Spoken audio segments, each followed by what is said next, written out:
Residents up and down the Gulf Coast, especially right along New Orleans, brace for Hurricane Barry, which has just made landfall. And this is heavy rain, slow-moving storm is going to continue through the region for several days. So joining us now from FEMA's headquarters right here in D.C. is FEMA Associate Administrator for the Office of Response and Recovery, Jeff Byard. Jeff, where are you seeing the biggest need right now? So that's a great question. I always want to thank the media for what you're doing.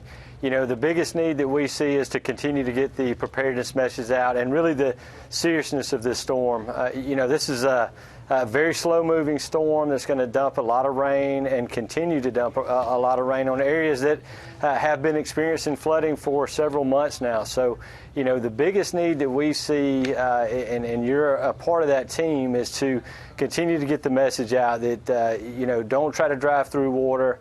Even though there may be breaks in the weather, there's rain bands coming in behind this storm. It's going to be a couple days before we get to a situation where the weather's passed, specifically in Louisiana.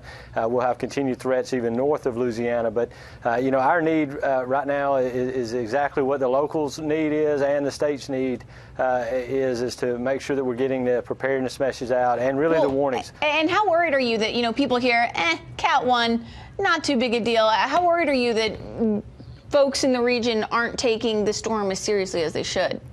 You know, FEMA's always worried. We worry about a number of things, but you know, when you start looking at a category of storm, as you well know, that's measured by the wind speed.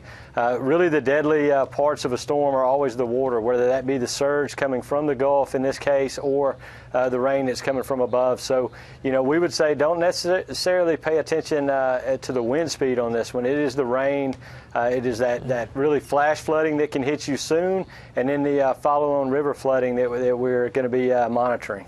Jeff, we've already heard from the governor of Louisiana that there obviously are vast power outages. Those are going to only grow. We know that. You also said the U.S. Coast Guard's already made 11 rescues.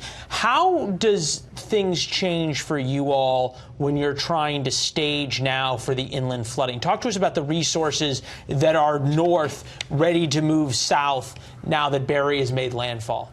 Right. That's, you know, we do that prior to the storm. We've been moving resources into Louisiana, you know, middle of this week. We've been in conversations with Louisiana, Mississippi, Texas. What are they telling you they need? What have you moved? So we've moved urban search and rescue assets, resources, swiftwater resources that are currently in the state ready to go. We've got commodities, should that become a need, in water, MREs, generators to backfill or support the state's needs. We've got disaster medical assistant teams with our partners at Health and Human Services that are ready to go should we need that. We've got ambulances that we've brought to bear that can support any medical evacuation should that be needed. So we feel like we're in a very good position to support a very proactive state. The governor and his team's done an outstanding job. As you know, over 3,000 guardsmen. We feel like we're in a good spot. Jeff, one more quick question. FEMA took a lot of hits after Hurricane Katrina. What lessons have you all learned from Katrina that you're putting into place today?